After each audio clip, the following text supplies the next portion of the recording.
Diz assim a palavra de Deus, Provérbios 5:21. Quero ler em duas traduções, a maioria de vocês tem uma delas. A primeira diz assim: o Senhor vê os caminhos do homem e examina todos os seus passos. E a tradução que eu li, que eu trouxe para que nós meditemos nessa noite, diz assim: Deus sabe por onde você anda e vê tudo o que você faz. Amém? Então diga para quem está do seu lado: Deus sabe, Deus vê. Por que Deus precisa saber e ver? Acabei de falar. Se a gente não cuidar do bolo no forno, o que acontece? O transbordo vira bagunça. Se a gente não cuidar da pipoca na panela, colocar demais e for uma panela pequena, voa a pipoca para todo lado, não é? E aí, por que Deus precisa saber e ver com quem Ele está trabalhando? Quem Ele está enchendo? Com quem Ele está lidando? Porque toda a obra dEle é perfeita. Tudo que Ele faz é perfeito. Então eu quero que você dê mais uma olhadinha para quem está do seu lado e diga: Deus sabe, Deus vê e Deus ouve. O primeiro ponto que eu quero conversar com vocês nessa noite a respeito do transbordar de Deus é que Deus ouve. Ele sabe, Ele vê e Ele ouve. Quantas das vezes nós estamos vivendo uma vida de escassez, uma vida que a abundância ainda não nos alcançou, porque muitas vezes nós estamos na nossa pequenez, na nossa humanidade, pensando que Deus não está ouvindo. Quantas vezes na nossa jornada nós nos comportamos como se Deus não estivesse ouvindo? Quem tem filho adolescente aqui? Eu não sei com os seus adolescentes, mas eu já fui adolescente. Eu e mais duas, somos 3 meninas numa casa, eu sou a mais velha. E a mamãe dizia que eu puxava a trupe. De vez em quando a gente batia a porta, ficava bravo com a correção da mãe, falando alguma coisa para a mãe ouvir, como se a mãe não estivesse ouvindo. Já aconteceu isso lá na casa de vocês? A gente fala alto, como se estivesse dando uma indireta, pensando que a mãe não está ouvindo, mas a mãe está ouvindo. E minha mãe, gente, filha de paranaense, que gosta de falar bem gritadinho, ela gritava lá de longe: você pensa que eu não estou ouvindo?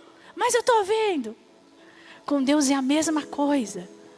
De vez em quando a gente acha que Deus não está ouvindo, mas Deus sabe, Deus vê e Deus ouve.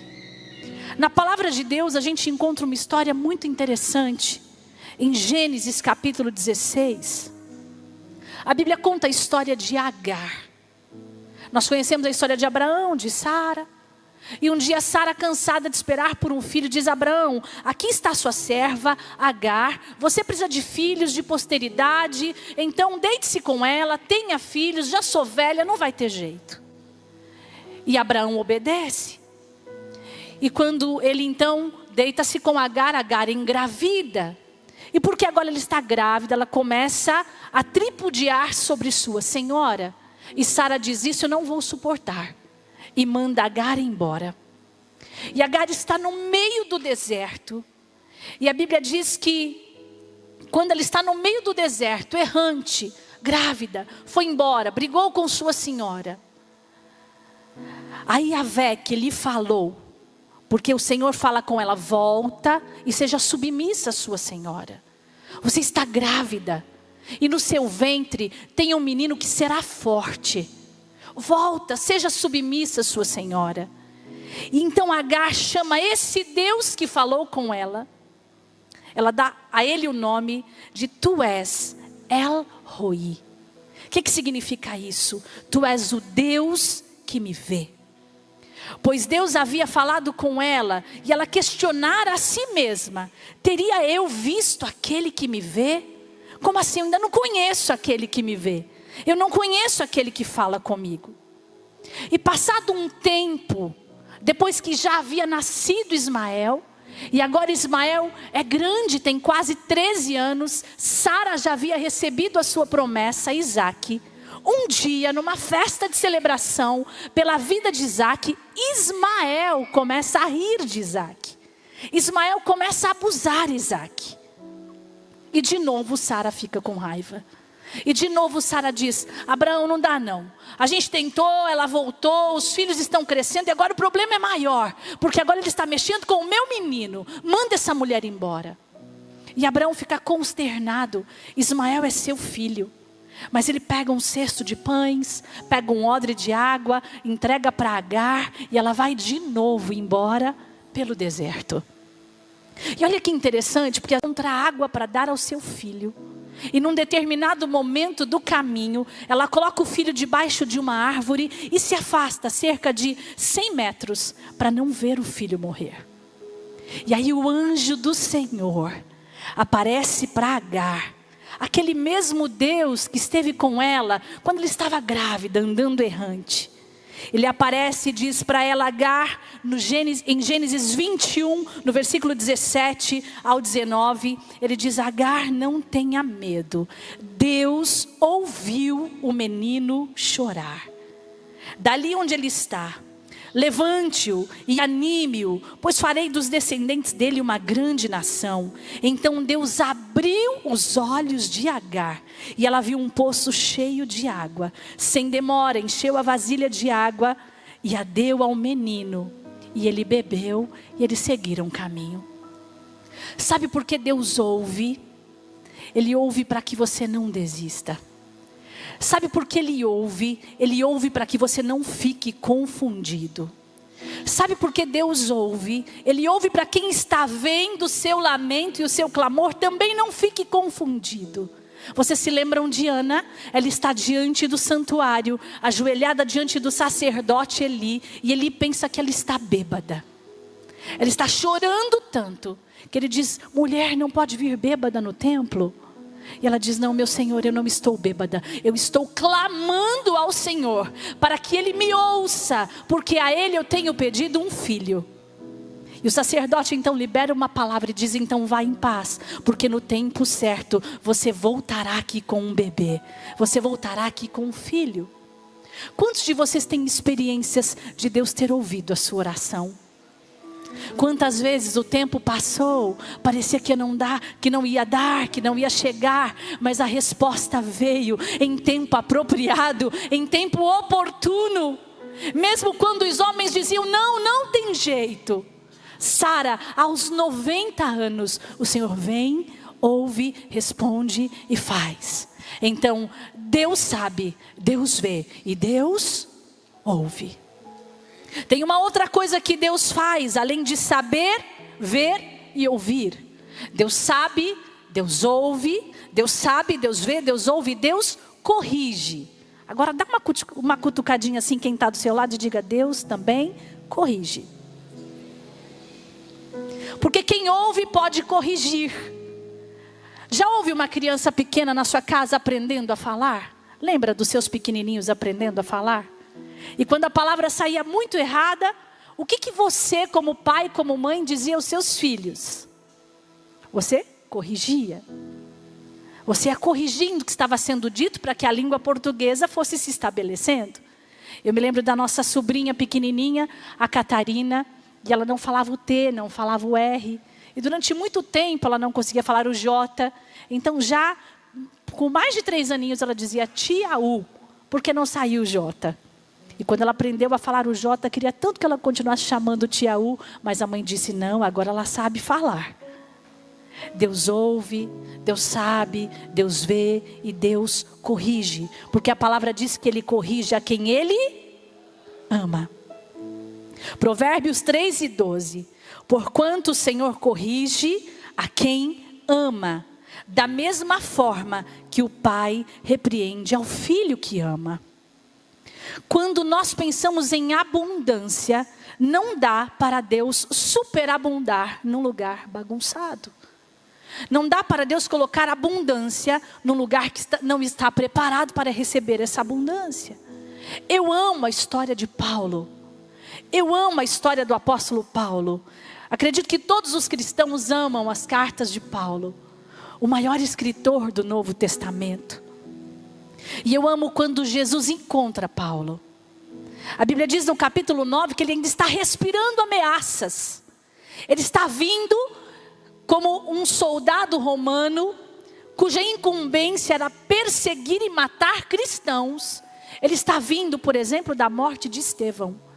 Ele estava lá no apedrejamento de Estevão. E ele está vindo a caminho de Damasco. E de repente, uma voz brada dos altos céus. Atos 9:16. E uma luz cega os seus olhos. E a voz que sai do meio da luz diz: Saulo, Saulo, por que me persegues? E eu amo esse texto porque a palavra de Deus diz assim: Saulo, dura coisa lhe é recalcitrar contra os aguilhões. Sabe o que significa isso? Havia um instrumento de tortura naquele período. Uma roda, ou muitas vezes feita também na forma de um quadrado, com espinhos apontados para o preso. Quanto mais ele recalcitrasse, quanto mais ele fizesse birra, quanto mais ele esperneasse, mais ele se machucava, porque mais os espinhos entravam na carne dele. Sabe o que o Senhor está dizendo aqui para Saulo, também chamado Paulo? O Senhor está dizendo assim: eu te separei para ministro. Eu separei você. Então, dura coisa é você fazer birra contra a minha vontade. Quando a voz diz: Saulo, Saulo, por que me persegues? Olha a resposta: quem és, Senhor? Quem és, Senhor? E a voz responde: eu sou aquele a quem tu persegues. Levante-se, entre na cidade, alguém lhe dirá o que fazer. Os homens que viajavam com Saulo pararam emudecidos, ouviam a voz, mas não viam ninguém. Saulo levantou-se do chão e, abrindo os olhos, não conseguia ver nada. E os homens o levaram pela mão até Damasco. Por 3 dias esteve cego e não comeu e nem bebeu. E aqui é onde para o meu coração, sabe? Porque enquanto o Senhor está nos levando pelo caminho que Ele deseja para nós, muitas vezes de formas inimagináveis, porque Ele vai nos trazer para si de formas diversas. Com alguns foi por meio de uma palavra num campus online, com outros foi por meio de um amigo, com alguns de vocês foi por meio da insistência de um cônjuge, de um pai, de uma mãe. Cada um Ele encontrou de uma maneira. Enquanto ele estava sendo preparado para o ministério, o Senhor também estava falando com quem iria discipulá-lo, Ananias. E o Senhor fala com Ananias, e quando o Senhor fala com Ananias: olha, aquele que você conhece bem, que persegue os cristãos, ele virá até você, e você vai orar por ele, vai discipular. E Ananias diz: eu não, Senhor, eu não, eu sei quem ele é, ele mata cristãos, eu não, escolhe outra pessoa. E o Senhor diz: não, ele já está orando, ele já tem clamado a mim, ele já entendeu quem eu sou, ele não está esperneando mais, ele não está fazendo birra mais, está tudo resolvido, ele sabe quem eu sou agora. E a Bíblia diz então que Ananias vai até ele, entra na casa, versículo 17 do capítulo 9, põe as mãos sobre Saulo, ora por ele e já o chama de irmão Saulo. O Senhor Jesus, que lhe apareceu no caminho por onde você vinha, enviou-me para que você volte a ver e seja cheio do Espírito Santo. E é lindo o versículo de número 19, porque a Bíblia diz, o 18 diz que imediatamente foi como se escamas caíssem dos seus olhos. Sabe por que muitas vezes o Deus que ouve, o Deus que faz, o Deus que vê, também vai ser um Deus que nos corrige, porque Ele quer nos dar a abundância que Ele tem para nós, porque Ele quer derramar sobre nós, sobre os nossos celeiros, sobre o nosso casamento, sobre a nossa vida profissional, a abundância que Ele tem para nós. Mas para isso escamas precisam cair dos nossos olhos. Não dá para fazer as coisas do nosso jeito e achar que Ele com seu braço forte vai conduzir as coisas com o nosso no meio, com a nossa força, querendo fazer com a nossa humanidade coisas que só Ele pode fazer. Há coisas que só o Senhor pode fazer. A gente encontra, por exemplo, a história de Jonas. Jonas vai para Nínive, mas Jonas pega uma passagem e vai para Tarso. E quando ele chega ali naquela cidade, tantas coisas acontecem. Aliás, ele não chega, né? Porque o barco começa a naufragar, jogam os pertences de quem está no barco. Ele não chega. Mas quando ele chega em Nínive, por meio de um peixe, porque no meio da jornada, tanta gente perdeu coisas importantes, porque Jonas estava distante da vontade do Senhor. E dentro de um ventre de um grande peixe, ele ora ao Senhor, o Senhor o ouve. Ele então é vomitado em Nínive. E lá ele apregoa o tempo aceitável do Senhor. Só que ele não entende o propósito de Deus para aquela nação. A Bíblia diz que ele prega, e quando as pessoas começam a se arrepender e a rasgar as vestes, entendem que era um tempo aceitável e que Deus queria ter misericórdia deles, Jonas fica bravo.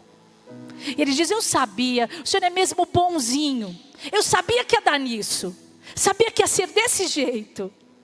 Então o Senhor faz nascer uma aboboreira que protege a cabecinha de Jonas de um dia quente, possivelmente como hoje. Mas logo a aboboreira morre. E quando a sombra acaba, ele fica nervoso outra vez e diz: por que o Senhor não me mata de uma vez? Eu queria morrer a estar passando por tudo isso. E o Senhor diz para Jonas: Jonas, veja que paradoxo. Você está preocupado com uma aboboreira que eu fiz nascer ontem e hoje morreu. Mas você preferia que eu não tivesse tido misericórdia de Nínive. Jonas, eu preciso corrigir você. Você está errado. O meu amor e a minha bondade duram para sempre. Eu corrijo aquele a quem eu amo. Deus sabe, Deus vê, Deus ouve, Deus corrige. Tem mais uma coisa que Deus faz. Repita comigo: Deus entende. Deus entende. Deus entende quando Jonas não quer ir a Nínive. Deus entende que talvez vai precisar tomar um outro caminho com ele, para que ele entenda a sua vontade. Deus entende, por exemplo, quando alguém não quer contar com ele. A Bíblia tem uma história muito interessante em 2 Crônicas 16:7. É a história de um rei chamado Asa. A Bíblia diz que naquele tempo, nos dias desse rei, havia um homem que tinha visões, Hanani. E Hanani vem a Asa e diz: olha, você poderia ter pedido ajuda ao Senhor. Você poderia ter clamado ao Deus que você conhece. Mas por você ter pedido ajuda ao rei da Síria e não ao Senhor, o Deus dos exércitos, a Síria escapou da sua mão. Você perdeu a batalha. Deus entende quando você quer fazer do seu jeito. Mas sabe o que Ele está dizendo para você nessa noite? Você pode clamar a mim. Você pode me buscar. Porque quando você me buscar, você vai me encontrar. E há batalhas que sem mim você vai perder. Mas comigo você vai ter a vitória que você precisa. Você vai encontrar a resposta que você deseja. Você vai ter a saída que você almeja. Mas eu entendo, se você não quiser a minha ajuda. Nesse momento, esse rei estava no 39º ano do seu reinado. 2 anos depois, em 2 Crônica 16:9, haviam passado 2 anos. Agora ele já estava no 41º ano do seu reinado. Olha o que a Bíblia diz de novo. Ele adoeceu, teve uma enfermidade nos pés. E de novo, o Senhor diz a Asa: porquanto você não sabe, Asa, mas eu preciso te lembrar. Os olhos do Senhor estão atentos sobre toda a terra, para mostrar-se forte para com aqueles cujo coração está voltado para Ele. O Senhor está ensinando a Asa: se você se voltar a mim, eu vou cuidar de você. Mas não resolve. Porque no 16 e versículo 12, ele agora tem uma enfermidade nos pés. E embora a doença fosse grave, a Bíblia diz assim: Asa não buscou ajuda do Senhor, mas só dos médicos. Então, no 41º ano do seu reinado, Asa faleceu. Olha que interessante. A Bíblia não está dizendo que é errado procurar a ajuda dos médicos. A Bíblia está dizendo que ele procurou a ajuda só da medicina. Ele não procurou a ajuda de Deus. Deus está falando com você nessa noite. Não é errado procurar ajuda terrena. Os médicos não são para os sãos, são para os doentes.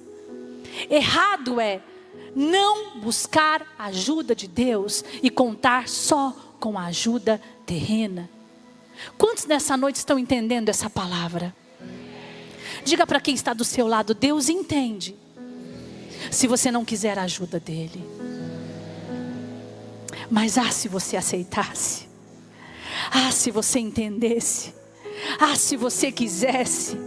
O pastor Felipe já disse aqui nessa noite: eu é que sei que pensamentos que tenho sobre você, pensamentos de paz, para te dar um futuro e esperança.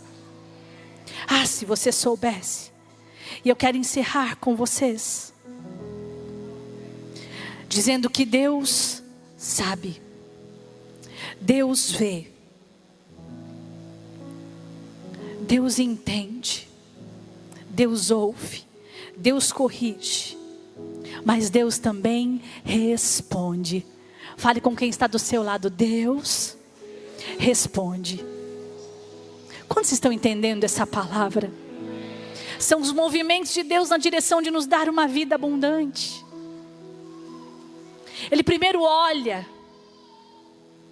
Ele observa, depois Ele ouve. Se necessário for, Ele corrige a rota. Ele diz: não, por aí não. Não deixa o menino lá para morrer, não. Calma, tem água, eu posso fazer todas as coisas. Eu cuido de você, eu cuido dos seus filhos, eu cuido dos seus. Calma. E Deus responde. Nós estamos vivendo um tempo tão difícil, porque nesse tempo a gente quer respostas imediatas. Quem é que está vivendo um tempo de respostas imediatas? A gente manda um WhatsApp e a gente precisa daquela resposta para quando mesmo? Para ontem. A gente fica ali corrigindo. E se a pessoa estiver online, então você fala: meu Deus do céu. E se for o marido, então, né, meninas? Você fala: mas esse ser humano está online, por que não responde? Se for a esposa, então, você está lá no trânsito, passou no mercado, esqueceu o que ela pediu. E aí você fala: mas o que essa criatura está online? Mandei o WhatsApp, está com o celular na mão e não responde. Nós estamos vivendo um tempo de respostas imediatas. Nós estamos angustiados, ansiosos. Nós andamos ansiosos por coisas pequenas. Quando Jesus no Sermão da Montanha diz: não andeis ansiosos por coisa alguma, Ele está falando de coisas grandes e coisas pequenas. Às vezes a gente fica ansioso por coisas pequenas, porque a resposta não veio, porque alguém disse que ia ligar e não ligou, porque as coisas não saíram como nós gostaríamos. E muitas vezes nós estamos ansiosos por coisas grandes. A resposta médica que não chega, a resposta de um processo que não vem, um veredicto que não se resolve, coisas que não são destrinchadas. Mas eu vim como profeta de Deus nessa noite dizer a você: Deus responde. Pode ser que o poder jurídico não esteja respondendo, pode ser que a medicina não esteja respondendo, pode ser que pessoas ao seu redor não estejam respondendo. Deus sabe, Deus vê, Deus ouve e Deus responde. Ele responde. Aleluia. Ele é poderoso. Ele responde. Eu imagino que quando ele respondeu a Agar, se ela fosse da comunidade da fé, ela foi embora pelo caminho com água, dessedentada de sua sede, cantando: o Senhor é bom, seu amor dura para sempre. Às vezes a gente canta isso, vem para os cultos, nós temos cantado canções tão proféticas. Por mim clamo, Jesus poderia ser eterna, tá, pastor Cris? A gente poderia cantar todos os cultos até Jesus voltar. A gente tem cantado canções tão proféticas. E a gente vem ao culto e canta coisas tão tremendas, tão lindas. Teu nome é poderoso, teu nome pode todas as coisas. O Senhor é bom, seu amor dura para sempre. Vamos cantar isso? O Senhor é bom, seu amor dura para sempre, seu amor dura para sempre. E o que? Vamos cantar uma vez mais. Escute o que você está cantando. Isso é profético. O Senhor é bom. E o que? Comunidade da fé. De eternidade a eternidade. Seu amor dura para sempre. O Senhor é bom. Mas sabe o que acontece na segunda-feira? A gente chega diante daquela dificuldade, a gente diz, parece que Deus não está ouvindo, Ele não está respondendo. Eu tenho clamado, e Ele disse que ia fazer, mas não acontece. Meu Deus, será que Deus me esqueceu? Você acabou de cantar no domingo, o Senhor é bom, seu amor dura para sempre. Então Ele dura na segunda, na terça, na quarta, na quinta, na sexta, no sábado, no outro domingo. Ele dura para sempre. Nós precisamos deixar de cantar canções e precisamos começar a profetizar canções. Profetizar aquilo que nós estamos cantando. A Bíblia diz, crie, por isso falei. Crie, por isso falei. Quando você levantar as mãos para cantar novamente, diga, Senhor, eu estou profetizando isso que eu estou cantando. E lá na segunda-feira, você tem autoridade para diante do problema dizer, não, o Senhor é bom, seu amor dura para sempre. A resposta vai chegar, em nome de Jesus. Deus vê, Deus sabe, Deus ouve, Deus responde. Um dia o Senhor falou com Salomão em 1 Reis 3:5. Pede-me o que você quiser e eu te darei. E é lindo esse texto, porque ele não pede riqueza, ele não pede ouro, ele não pede casa, ele não pede nada. Ele pede sabedoria. E o Senhor diz a ele, porque você me pediu sabedoria, nenhuma outra coisa, eu te darei sabedoria e todas as outras coisas. A Bíblia continua, Salmo 145:18. Perto está o Senhor de todos os que o invocam, de todos os que o invocam em verdade. Derrama a sua alma, derrama seu coração, conta nos mínimos detalhes o que você precisa. Diga ao Senhor, Jússi, mas parece bobo. Não é bobo, não é algo pequeno. Outro dia uma jovem muito linda, muito especial, esteve conosco aqui, um grupo de pastoras. E ela disse, eu gostaria que vocês orassem pelo meu cabelo. Tem caído tanto, tem tanta quantidade de cabelo no banheiro quando eu termino de tomar o meu banho. Isso tem me angustiado profundamente. E nós oramos sobre ela, ungimos a cabeça dela e esse cabelo está crescendo, está cheio. Jus parece tão pequeno, Ele é um Deus de detalhes, Ele é um Deus de coisas pequenas e de coisas grandes. Ele é um Deus que faz aquilo que talvez para quem está olhando é ínfimo. Mas se seu filho lhe pedir pão, você vai dar pedra a ele? A Bíblia diz que se um pai terreno, mesmo tendo a sua natureza, que não é lá tão boa, se o filho pedir pão, não vai lhe dar pedra, que dirá Deus, que é um pai perfeito. Do que você precisa, o que você veio buscar, qual é a sua dor, o que é que está doendo dentro de você. Você precisa de pensamentos melhores, peça a Deus, Senhor, visita a minha mente, tira da minha mente a negatividade, o pessimismo, tira da minha mente o passado, tira da minha mente coisas que me fazem sofrer. Eu não quero mais pensar nisso. Há um estudo tão poderoso de um médico nos Estados Unidos dizendo e mostrando por A mais B, um grande neurologista e um grande neurocientista, mostrando como as sinapses cerebrais mudam a partir do momento em que a pessoa decide ter pensamentos mais positivos.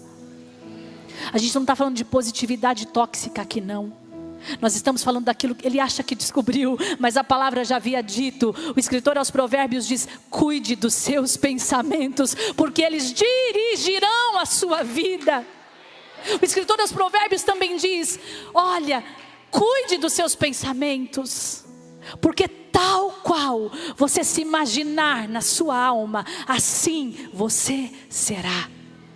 Coloque a mão sobre a sua cabeça nessa noite. Comece a profetizar: Senhor, pensamentos de paz. Pensamentos de paz. Os teus pensamentos, pensamentos de paz. Você não vai morrer, você não vai perder, você não vai sucumbir, você não vai ser alguém que não dá conta. Pelo contrário, você dá conta. Você está com aquele que é o dono dos céus e da terra. Você está com aquele que é o Deus de toda a paz. O príncipe da paz habita em você. Vai dar certo. Tem jeito. Pensamentos de paz, em nome de Jesus. Há um outro estudo que ainda acontece desde 1960, com freiras da Catedral de Notre Dame nos Estados Unidos. Esse estudo se chama NANS Study. NANS, de freira em inglês. São 678 freiras pesquisadas até aqui. As mais velhas morreram com 107, 108 anos. E olhando os diários dessas freiras, os pesquisadores, todas elas doam o cérebro em vida para a ciência. Quando elas falecem, esses cérebros então agora são todos estudados, são levados para laboratórios específicos e são estudados para entender por que muitas dessas freiras nunca desenvolveram Alzheimer. É um dos maiores estudos de Alzheimer que existe no mundo. Depois pesquisem com calma, NANS Study. E os pesquisadores começaram a olhar e descobriram que em muitas delas, os cérebros tinham todas as demarcações do Alzheimer. O Alzheimer faz verdadeiros buracos na massa encefálica humana. Elas tinham todas as marcas, todas as degenerações do Alzheimer, mas elas nunca desenvolveram Alzheimer. Então a ciência pega os diários dessas freiras, porque é dado a elas um diário quando elas entram nas catedrais onde elas vão servir. Com 22 anos elas começam a escrever até morrer. E na análise desses diários eles descobrem que 3 coisas fizeram com que aquele cérebro tivesse saúde. A primeira delas, vida devocional. A vida de fé, de oração, de meditação protegeu o cérebro delas. A segunda coisa que protegeu o cérebro delas, a gente nem ouve mais essa palavra hoje em dia, altruísmo. Jússi, o altruísmo pode proteger o cérebro do Alzheimer? Sim. Sabe o que é altruísmo? É o prazer de servir pessoas. É o prazer de ajudar pessoas. É o prazer de olhar para alguém e dizer: vai dar certo, você vai conseguir, estou com você, você não vai perder, segura na minha mão, vamos!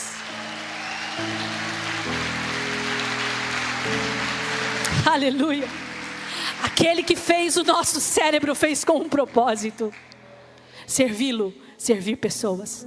E o terceiro, eu sei que vocês vão abaixar a cabeça, vão se encolher, mas eu tenho que contar. Posso contar, pastores? O terceiro, exercício físico. Deus nos fez para o movimento. Deus nos fez para o movimento. 3 coisas que protegeram o cérebro dessas freiras da doença mais temida do mundo. Eu estou quase encerrando, já passei um pouco do meu tempo. Louvor, sobe para cá. Eu encerro dizendo a vocês que Deus vê, Deus sabe, Deus vê e Deus responde. E aí em João 16:24 a Bíblia diz assim: até agora nada pedistes em meu nome, mas peçam e receberão, para que a alegria de vocês seja completa. Peçam e receberão, para que a alegria de vocês seja completa.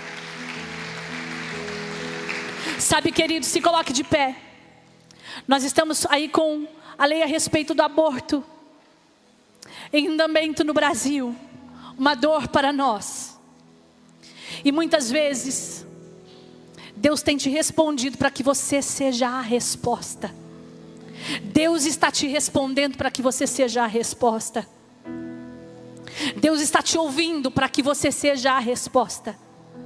Deus tem te escutado, te conduzido, te corrigido para que você seja a resposta. Sabe o que é extraordinário?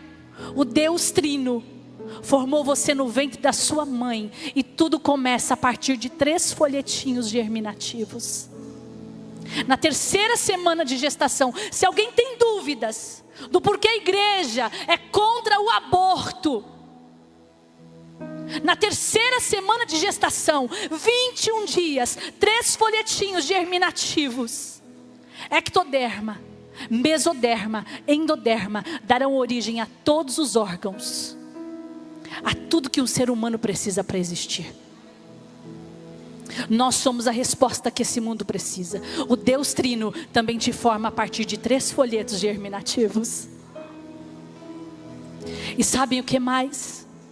Deus te responde para você ser a resposta. João 17:17 diz que Ele orou por você antes de você nascer. Ele orou por você antes de você nascer. Um dia ele está orando ao Pai e ele diz: Senhor, eu oro por aqueles que ainda haverão de crer. Eu estou orando pela Jucimária, eu estou orando pelo Joefson, eu estou orando pelo pastor Christian, eu estou orando pela Maria, pelo João, pelo Giovanni, pelo Patrick, pela Mari. Eu estou orando por aqueles que ainda haverão de crer. Você nem existia e ele já orava por você, porque o Deus que responde te viu antes de você nascer.